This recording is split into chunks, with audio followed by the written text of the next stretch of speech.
about to speak. Eugene, it's the only reason I would interrupt you. Here now are the two leaders from the press event. Good afternoon.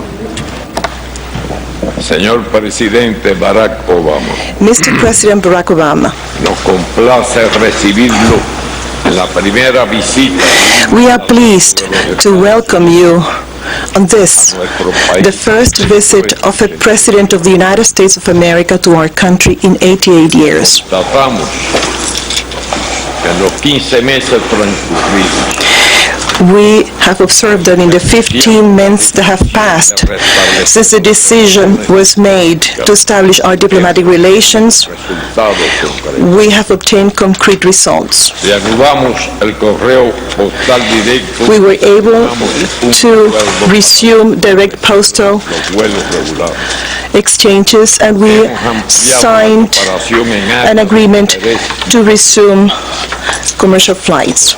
Suscribimos dos We have signed two memorandums of understanding on the protection of the environment and maritime areas, and another one to secure the safety of sea navigation. Today, another one will be signed cooperación en la agricultura. on cooperation in the area of agriculture.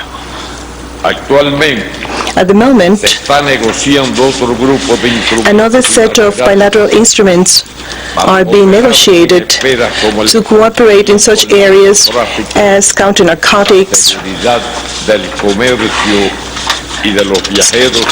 the safety of commerce and travelers, and health. About this last issue, we have agreed to deepen our cooperation Prevención y tratamiento in the prevention and treatment transmisibles of transmissible diseases such as Zika de enfermedades crónicas, and non-transmissible chronic diseases, incluyendo el cáncer. cancer included.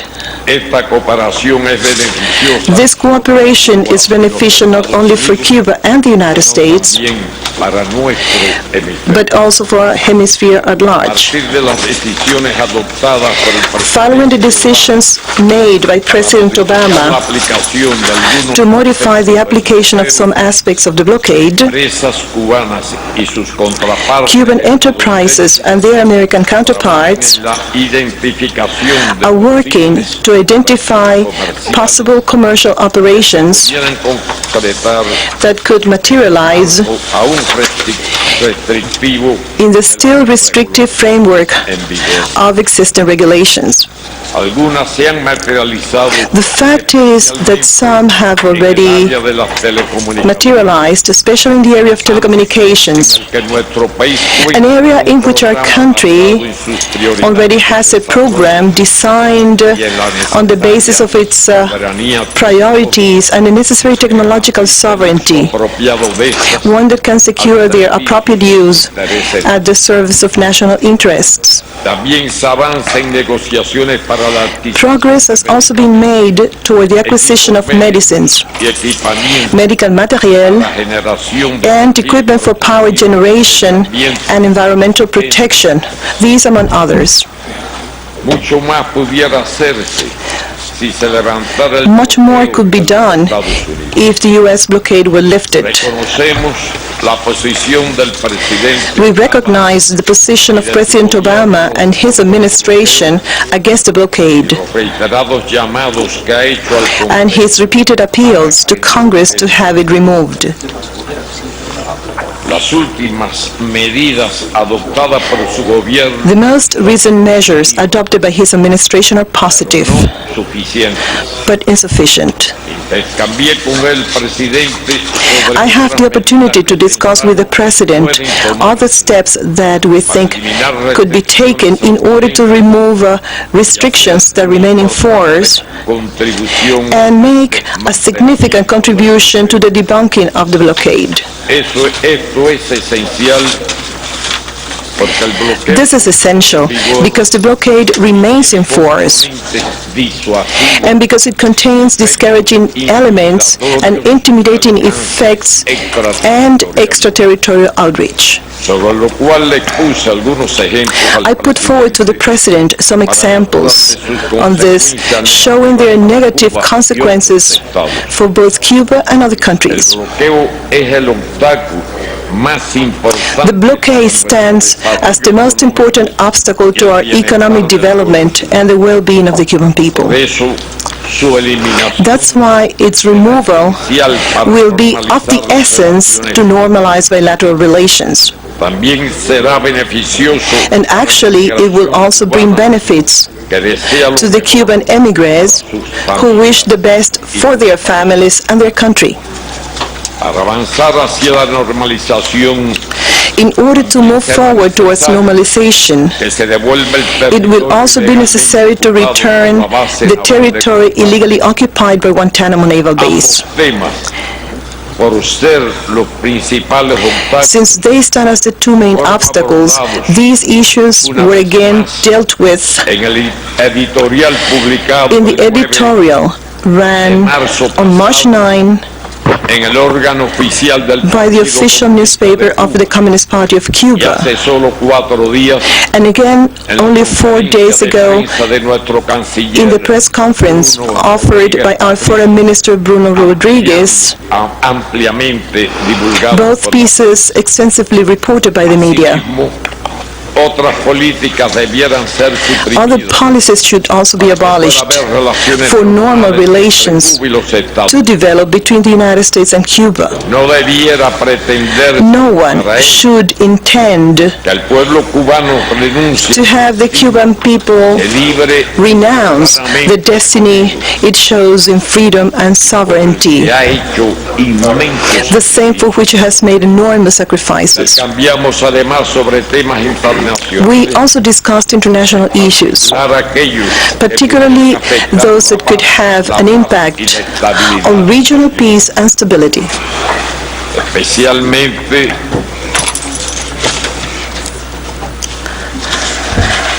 estaba previsto y no hubo tiempo para We had thought incluirlo. to discuss other issues, but we did not have enough time. Nuestra preocupación I had planned to raise our concern over the destabilization que se intenta fomentar Soma en tried to Venezuela, promote in Venezuela, lo cual es something which we consider to be counterproductive to the overall situation in the continent. I did not have the chance to raise it with them. I'm raising it here. Dialogamos sobre Likewise, we talked about the ongoing peace process in Colombia para poner and the efforts to put an end to that conflict. existen profundas diferencias There are profound differences between our countries que no van that will not go away, pues tenemos concepciones distintas since we hold different concepts on many subjects, como los modelos políticos, such as political la systems, democracia, democracy, el ejercicio de los derechos, the exercise of human rights, la justicia social social, justice, las relaciones internacionales, international la relations, paz y la estabilidad. and world peace and stability. Defendemos los derechos humanos. We defend human rights.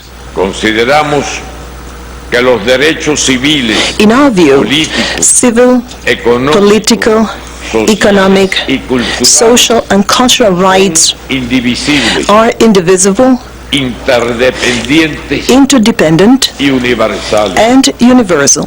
No concebimos Actually, gobierno no we find it defienda y inconceivable garantiza el derecho a la that a government does not defend and ensure the right to health care, education, social security, a la alimentación y al desarrollo, food provision el and salario development, igual por equal trabajo pay, igual y los derechos. and the rights of children. Nos oponemos We a la oppose manipulación political política, manipulation el doble rasero, and double standards in the approach to human rights. Cuba tiene mucho que decir y que mostrar. Cuba has much to say and show on this issue. That is why I have reiterated to the President our willingness to continue moving forward with the dialogue on this matter that was already initiated. On December 17, 2014, as we announced the decision to re-establish diplomatic relations, I said that we should learn the art of coexisting with our differences in a civilized manner. In my remarks to Parliament on July 15, 2015, I said, changing everything that needs to be changed is the sovereign and exclusive concern of Cubans. The revolutionary government is willing to advance toward normalization of relations, for it is convinced that both countries can coexist and cooperate in a civilized manner and for their mutual benefit, regardless of existing and future differences, and thus contribute to peace, security, stability, development, and equity in our continent and around the world. Today, I reaffirm that we should exercise the art of civilized coexistence, which involves accepting and respecting differences, and preventing these from becoming the center of our relationship. We should instead promote links that can benefit both our countries and peoples, while focusing on those things that bring us closer and not on those that pull us apart. We agree that a long and complex path still lies ahead.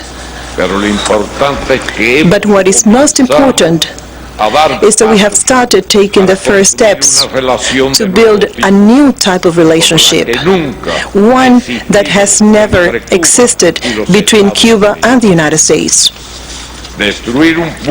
Actually, destroying a bridge can be an easy and quick undertaking. However, its solid reconstruction can prove a lengthy and challenging endeavor. After 4 failed attempts, and giving proof of her will and perseverance, on September 2, 2013, American swimmer Diane Nyad managed to cross the Florida Straits swimming without an anti-shark cage to protect her. For that exploit of conquering the geographical distance between our two countries, it was for that exploit that on August 30th, 2014, as the national anthems of Cuba and the United States were played, she was presented with the Order of Sport Merits, a decoration awarded by the State Council. Such feat carries a powerful message, one that should serve as an example to our bilateral relations, for it confirms that if she could do it, then we can do it too. To President Obama, I reiterate our appreciation for his visit and the willingness of the government of Cuba to continue moving forward in the forthcoming months for the well-being of our peoples and countries. Thank you very much.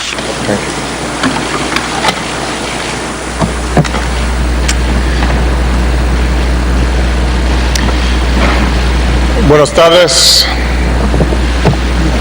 President Castro, to you, the Cuban government, and the Cuban people. thank you for the welcome that you've extended to me, to my family, and to my delegation.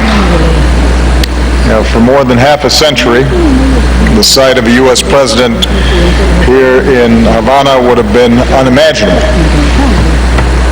But this is a new day. Es un nuevo día between our two countries. With your indulgence, Mr. President, I want to go just briefly off topic because during this weekend I received news that one of our outstanding United States Armed Service members, Marine Staff Sergeant Louis F. Cardin of Temecula, California, was killed in northern Iraq as we assisted the Iraqi government in dealing with ISIL, the terrorist organization there. And I just wanted to give my thoughts and prayers to the family there and those who've been injured. It's a reminder that even as we embark on this historic visit, there are U.S. Armed Service members who are sacrificing each and every day on behalf of our freedom and our safety. So I'm grateful to them. And my wife Michelle and I have brought our daughters. And by the way, they don't always want to go with us. They're teenagers now. They have friends at home and they have things to do, but they wanted to come to Cuba because they understood and we wanted to show them the beauty of Cuba and its people. We were moved by the Cubans who received us yesterday, smiling and waving as we drove in from the airport. We were grateful for the opportunity to experience old Havana and some excellent Cuban food. Our visit to the cathedral was a reminder of the values that we share, the deep faith that sustains so many Cubans and Americans, and it also gave me an opportunity to express my gratitude to Cardinal Ortega, who along with His Holiness Pope Francis did so much to support the improved relations between our governments. This morning I was honored to pay tribute to Jose Marti, not only his role in Cuban independence, but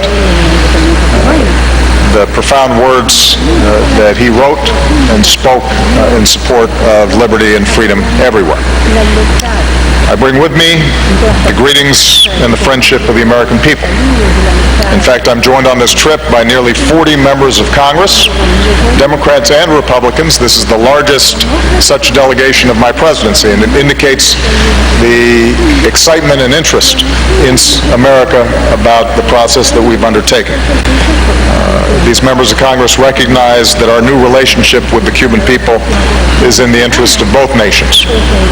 I'm also joined by some of America's top business leaders and entrepreneurs because we're ready to pursue more commercial ties which create jobs and opportunity for Cubans and Americans alike.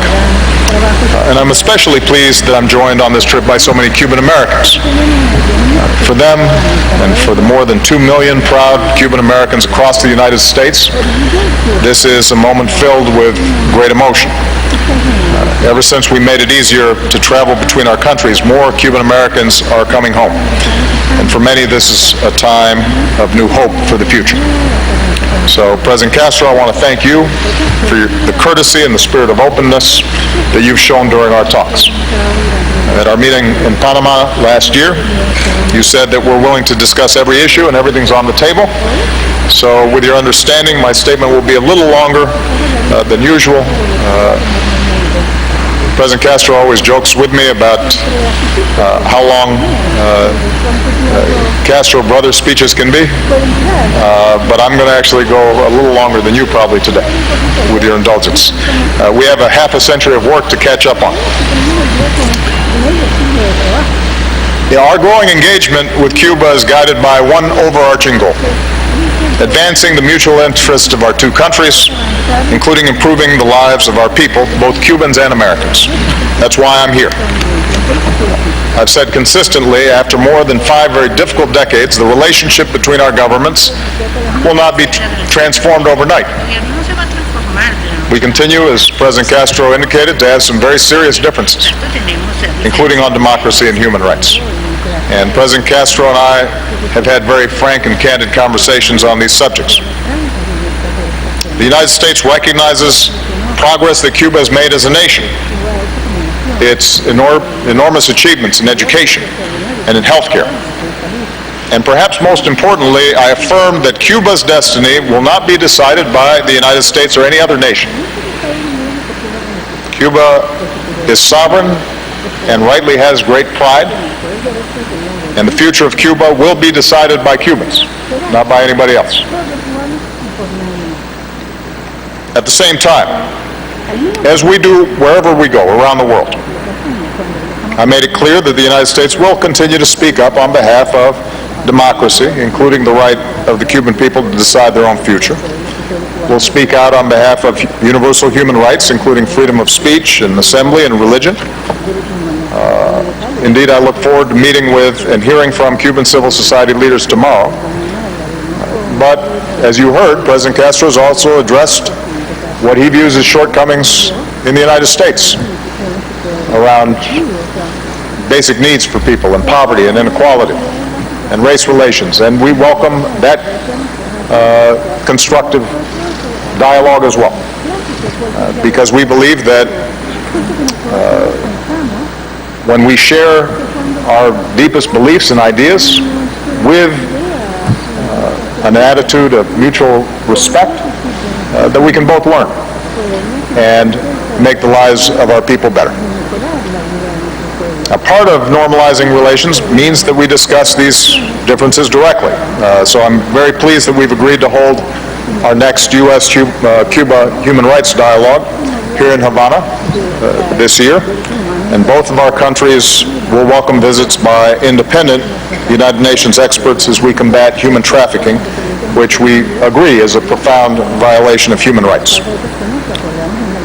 Even as we discuss these differences, we share a belief that we can continue to make progress in those areas that we have in common.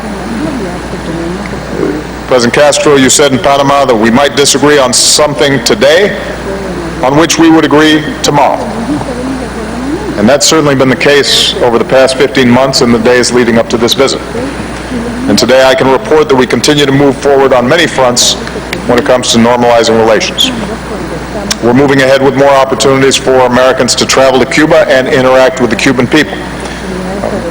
Over the past year, the number of Americans coming here has surged. Last week, we gave approval for individual Americans to come here for educational travel. U.S. airlines will begin direct commercial flights this year. With last week's port security announcement, we've removed the last major hurdle to resuming cruises and ferry service, all of which will mean even more Americans visiting Cuba in the years ahead and appreciating the incredible history and culture of the Cuban people. We're moving ahead with more trade. With only 90 miles between us, we're natural trading partners. Other steps we took last week, allowing the U.S. dollar to be used more widely with Cuba, giving Cubans more access to the dollar in international transactions, and allowing Cubans in the U.S. to earn salaries. These things will do more to create opportunities for trade and joint ventures. We welcome Cuba's important announcement that it plans to end the 10% penalty on dollar conversions here, which will open the door to more travel and more commerce. And these steps show that we're opening up to one another. With this visit, we've agreed to deepen our cooperation on agriculture to support our farmers and our ranchers. This afternoon, I'll highlight some of the new commercial deals being announced by major U.S. companies. And just as I continue to call on Congress to lift the trade embargo, I discussed with President Castro the steps we urge Cuba to take to show that it's ready to do more business, which includes allowing more joint ventures and allowing foreign companies to hire Cubans directly. We're moving ahead with our efforts to help connect more Cubans to the internet and the global economy. Under President Castro, Cuba's set a goal of bringing Cubans online, and we want to help. At this afternoon's entrepreneurship event, I'll discuss additional steps we're taking to help more Cubans learn, innovate, and do business online, because in the 21st century, countries cannot be successful unless their citizens have access to the internet. We're moving ahead with more educational exchanges. Thanks to the generous support of the Cuban American community, I can announce that my 100,000 Strong in the Americas initiative will offer new opportunities for university students to study abroad, more Americans at Cuban schools and more Cubans at U.S. schools. And going forward, educational grants and scholarships will be available to Cuban students. And in partnership with the Cuban government, we'll offer more English language training for Cuban teachers, both in Cuba and online. Even as Cubans prepare for the arrival of the Rolling Stones, we're moving ahead with more events and exchanges that bring Cubans and Americans together as well. We all look forward to tomorrow's matchup between the Tampa Bay Rays and the Cuban national team. More broadly, we're moving ahead with partnerships in health, science, and the environment. Just as Cubans and American medical teams have worked together in Haiti against cholera and in West Africa against Ebola, and I want to give a special commendation to Cuban doctors who volunteered and took on some very tough assignments to save lives in West Africa in partnership with us and other nations. We very much appreciate the work that they did. Our medical professionals will now collaborate in new areas, preventing the spread of viruses like Zika and leading new research into cancer vaccines. Our governments will also work together to protect the beautiful waters of this region that we share. And as two countries threatened by climate change, I believe we can work together to protect communities and our low-lying coasts. And we're inviting Cuba to join us and our Caribbean and Central American partners at this spring's Regional Energy Summit in Washington. And finally, we're moving ahead with our closer cooperation on regional security. We're working to deepen our law enforcement coordination, especially against narco-traffickers that threaten both of our peoples. I want to thank President Castro and the Cuban government for hosting peace talks between the Colombian government and the FARC, and we remain optimistic that Colombians can achieve a lasting and just peace. And although we did not have an extensive discussion of Venezuela, we did touch on the subject, and I believe that the whole region has an interest in a country that is addressing its economic challenges, is responsive to the aspirations of its people, and is a source of stability in the region.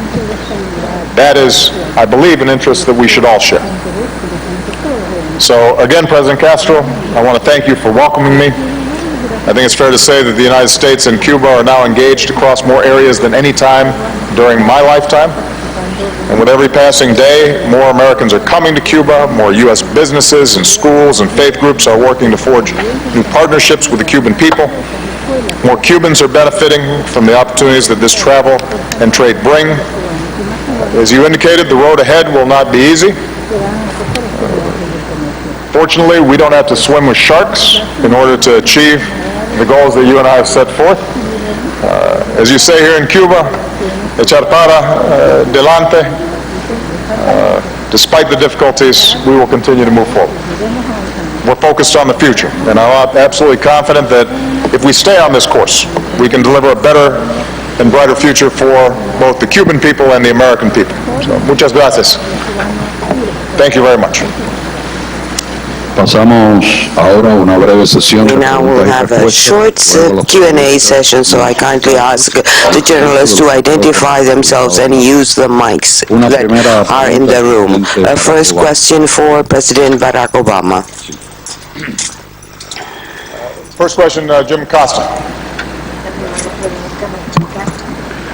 Gracias, President Castro. Thank you, President Castro, for your hospitality here in Havana. President, in your meeting with President Castro, what words did you use to urge him to pursue democratic reforms and expand human rights here in Cuba? Will you invite President Castro to the White House? We know he's been to New York. And why did you not meet with Fidel Castro? And President Castro, mi padre es cubano. My father is Cuban. He left for the United States when he was very young. My father's Cuban. My father is For the United States when he was young. Ve una dirección nueva. This is a new democratic direction for your country. And democratic direction for your country.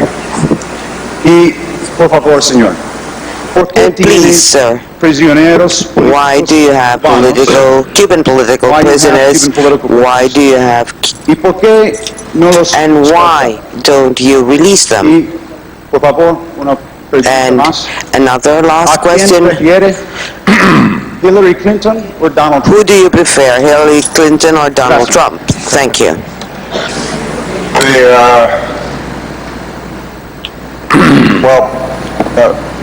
As I think we both indicated, we had a very frank conversation around issues of democracy and human rights.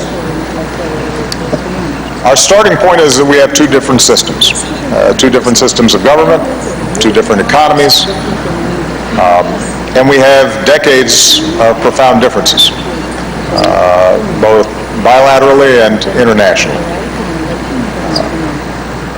What I have said to President Castro is that we are moving forward and not looking backwards, that we don't view Cuba as a threat to the United States. I hope that my visit here indicates the degree to which we're setting a new chapter in Cuban-American relations. But as is true with countries around the world where we have normalized relations, we will continue to stand up for basic principles that we believe in. America believes in democracy. We believe that freedom of speech and freedom of assembly and freedom of religion are not just American values, but are universal values. They may not express themselves exactly in the same way in every country. They may not be enshrined in the founding documents or constitutions of every country the same way or protected legally in exactly the same ways, but the impulse, the human impulse towards freedom, the freedom that Jose Marti talked about, we think is a universal longing. President Castro, I think, has pointed out that in his view, making sure that everybody's getting a decent education or health care, has basic security in old age, that those things are human rights as well. I personally would not disagree with that. But it doesn't detract from some of these other concerns. And the goal of the human rights dialogue is not for the United States to dictate to Cuba how they should govern themselves, but to make sure that we are having a frank and candid conversation around this issue, and hopefully that we can learn from each other. It does not mean that it has to be the only issue we talk about. Economics, health, scientific exchanges, international cooperation on issues of regional as well as global import are also important. But this is something that we are going to stay on.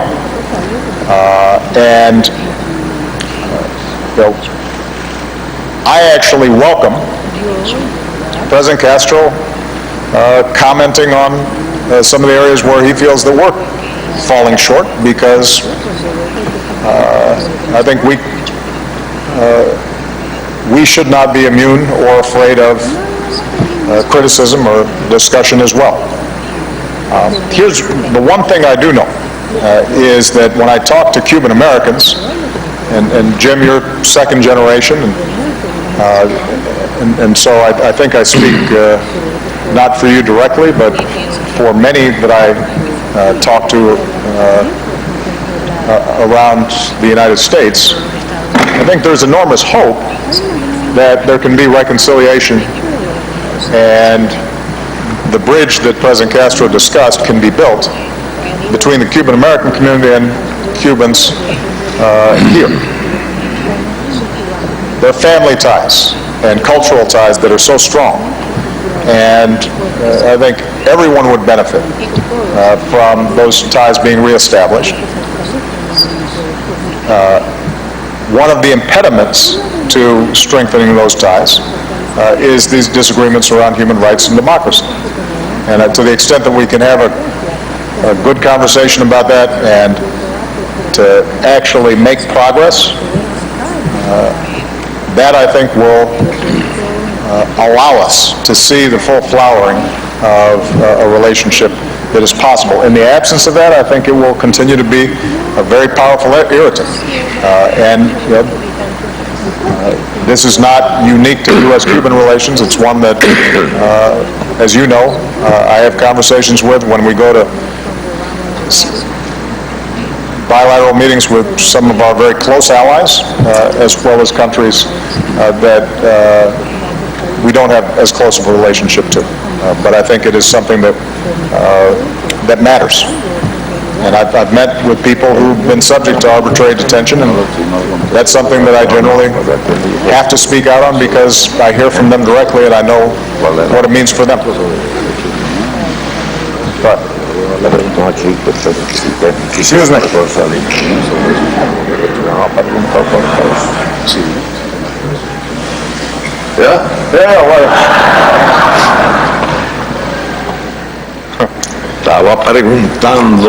I was asking if his question was directed to me or to President Obama. You talked about, you talked about political prisoners. And Trump and Hillary. For him or for me? Señor Presidente Castro. For you, President Castro, what did you say about political prisoners? Can you repeat that question about political prisoners?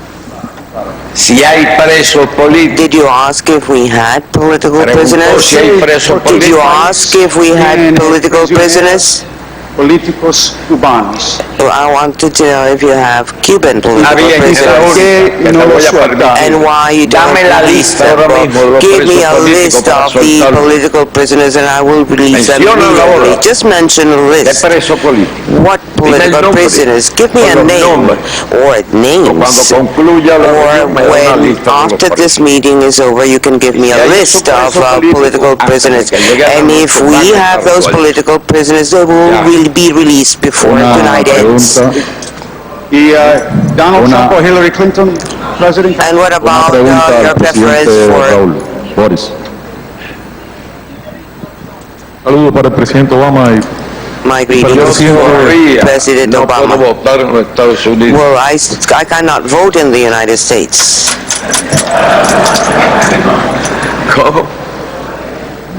Una pregunta para el presidente. My question is for President Raul Castro. My name is Boris Frente.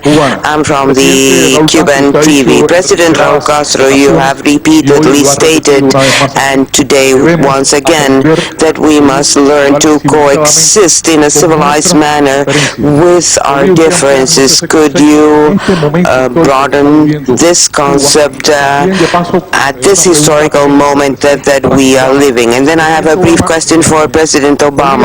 President Obama, could U.S. government give more space to eliminate the U.S. blockade during your mandate so that another generation of Cubans would not have to suffer this economic and commercial blockade against Cuba? The first question was for me. Please repeat your question because I couldn't hear well. You have said repeatedly that we must learn to coexist in a civilized manner with our differences. Well, President Obama himself has referred to that. We have given the first steps, many for being the first steps, and we must continue giving these steps, and I'm sure that we will be able to coexist peacefully in an environment of mutual cooperation as we are doing already in many fields for the benefit of both countries and for the benefit of other countries as we have already done in Haiti when the cholera and in Africa with the Ebola y que es el futuro de la humanidad. That is the future of mankind if we want to save the human species. Though the water grows and, or the level of water grows and the island may become smaller. That is, you are making too much questions, too many questions to me. I think questions should be directed to President Obama. So, we have administratively already made a number of modifications on the embargo. I referred to a number of them in my opening statement. We've actually been fairly aggressive in exercising as much flexibility as we can, given that the law putting the embargo in place has not been repealed by Congress. There may be some technical aspects of the embargo that we can still make adjustments on, depending on problems as they arise. So, for example, the issue around the dollar and the need to make modifications in terms of how the embargo was implemented to encourage rather than discourage reforms that the Cuban government itself is willing to engage in and to facilitate greater trade and commerce. That is something that grew out of the dialogue between our governments, and we have made appropriate adjustments to it. It will take some time for commercial banks to understand the new rules, but we actually think that this is an area where we can improve current circumstances. But I'll be honest with you that the list of things that we can do administratively is growing shorter, and the bulk of changes that have to be made with respect to the embargo are now going to rely on Congress making changes. I've been very clear about the interest in getting that done before I leave. Frankly, Congress is not as productive as I would like during presidential election years. But the fact that we have such a large congressional delegation with Democrats and Republicans with us is an indication that there is growing interest inside of Congress for lifting the embargo. As I just indicated in my earlier answer, how quickly that happens will in part depend on whether we can bridge some of our differences around human rights issues, and that's why the dialogue, I think, is so important. It sends a signal that at least there's engagement between the two countries on these matters. Okay. Now, I promised the President I would take one more question. Andrea Mitchell of NBC. Andrea, if you can get the mic. Thank you, Mr. President. Do you feel after your meetings today that you have made enough progress to even accelerate the pace, and that the Cuban government is able to move quickly enough so that the changes that you have made through these technical adjustments to the embargo will be permanent, cannot be reversed by the next president? And what advice have you given to President Castro about the ability of having the blockade, the embargo lifted? Because he has said again today, this is a continuous issue which is blocking progress from their standpoint. And you said the conversations about human rights were frank and candid, and that you want to move forward. But even as you were arriving, there were dramatic arrests of peaceful protests, the ladies in white. What signal does that send? Can you have civilized coexistence at the same time you have such profound disagreements about the very definitions of what human rights means, as President Castro expressed today? And for President Castro, for many of us, it's remarkable to hear you speak about all of these subjects. Could you tell us what you see in the future? President Obama has 9 months remaining. You have said you would be stepping down in 2018. What is the future of our two countries given the different definitions and the different interpretations of profound issues like democracy and human rights? Thank you. Well, Andrea, the embargo is going to end. When? I can't be entirely sure, but I believe it will end, and the path that we're on will continue beyond my administration. The reason is logic. The reason is that what we did for 50 years did not serve our interests or the interests of the Cuban people. And as I said when we made the announcement about normalization of relations, if you keep on doing something over and over again for 50 years and it doesn't work, it might make sense to try something new. And that's what we've done. And the fact that there has been strong support, not just inside of Congress, not just among the American people, but also among the Cuban people, indicates that this is a process that should and will continue.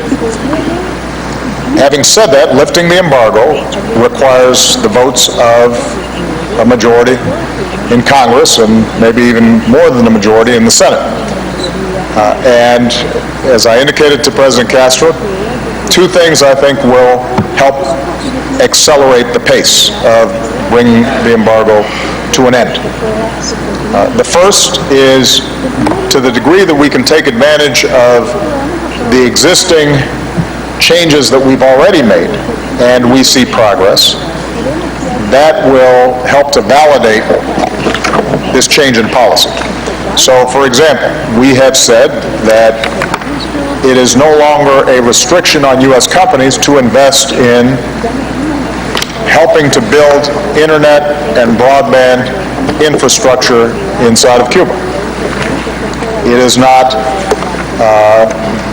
against U.S. law, as it's been interpreted by the administration. If we start seeing those kinds of commercial deals taking place, and Cubans are benefiting from greater access to the internet, and when I go to the entrepreneurship meeting later this afternoon, I understand that we're going to meet some young Cubans who are already getting trained and are facile and using the internet and interested in startups. That builds a constituency for ending the embargo. If we build on the work that we're doing in agriculture,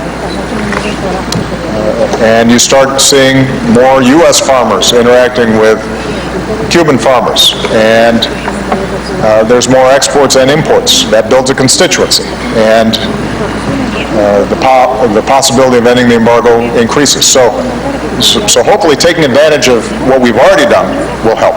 And the second area, which we've already discussed extensively, is the issue of human rights.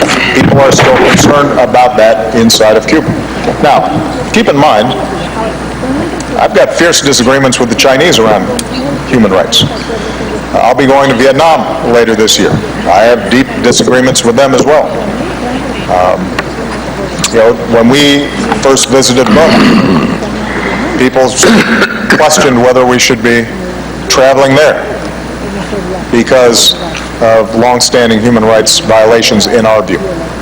And the approach that I've taken has been that if I engage, frankly, clearly, stating what our beliefs are, but also being clear that we can't force change on any particular country. Ultimately, it has to come from within.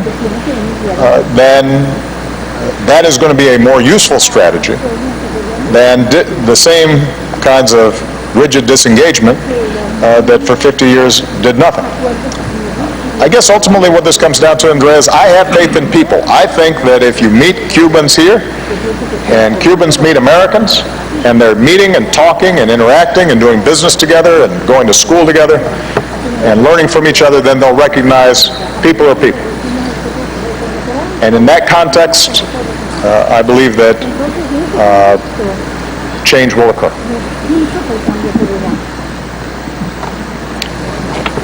President Castro. Okay, now I'm done, but Senor Presidente, I think Andrea had a question for you just about your vision. It's up to you. He did say he was only going to take one question. I was going to take two, but I leave it up to you if you want to address that question. Por favor. Andrea's,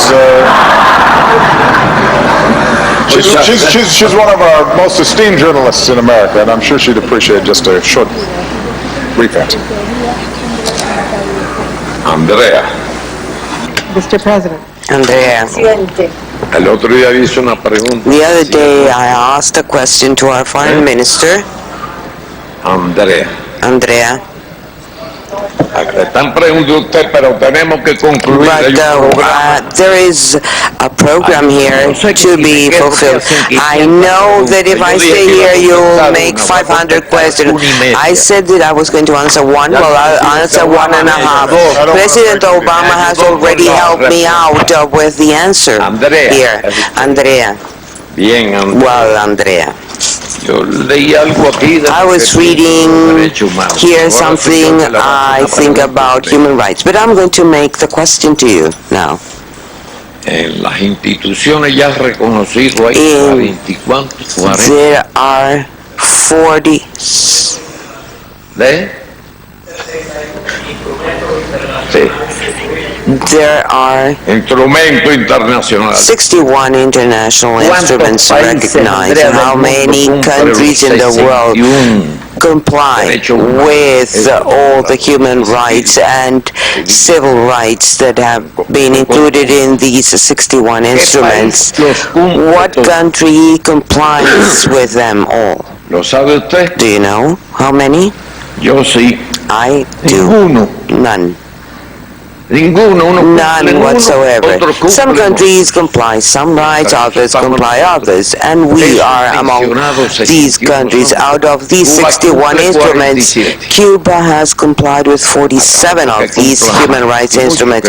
There are countries that may comply with more, those that comply with less. I think human rights issues should not be politicized. Eso no es correcto. That is not correct. Si se persigue con esos fines, vamos a seguir con lo mismo. That is the purpose that Por we ejemplo, will para Cuba, que no lo cumple todo. stay the same way. Like, for example, for Cuba, that does not fulfill all the rights. Do you think there is any other more sacred right than the right to health, so that billions of children don't die just for the lack of a vaccine or a drug or a medicament? For example, ¿Usted está de acuerdo con el do you agree with the right to free education for all those born anywhere in the world or in any country? I think many countries don't think this is a human right.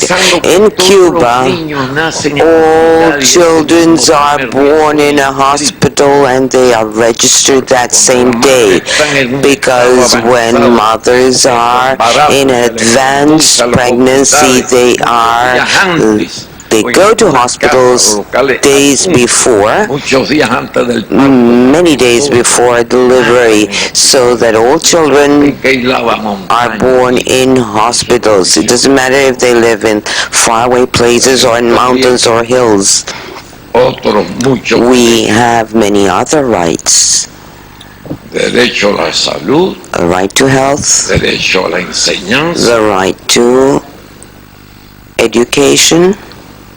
Usted considera, por ejemplo, el último Do ejemplo you, que le voy a and sacar, this is my last example o le voy a exponer. that I will mention. ¿Usted cree que Do you think por un trabajo igual that un hombre gane más que una mujer for solo por equal ser mujer? work men get better paid than women just for the fact of being a woman? Well, in Cuba, women get same pay for same work. I can give you many examples, so I don't think we cannot use the argument of En la confrontación política. human rights for political confrontation. That is not fair. It's not correct. I'm not saying that it's not honest. It's part of confrontations, of course. But let us work so that we can all comply with all human rights. It's like talking about prizes, and I'm going to end here because there is a commitment that we should end in time. It's not correct to ask me about political prisoners in general. Please give me the name of a political prisoner. And I think with this is enough. We have concluded. Thank you for your participation. So with an uncomfortable arm raising there at the end, what a fascinating session with the two presidents. A very tactile and emotional President Castro. We heard appropriate homage paid to our own Andrea Mitchell. We were watching this along with Eugene Robinson. I almost don't know where to begin.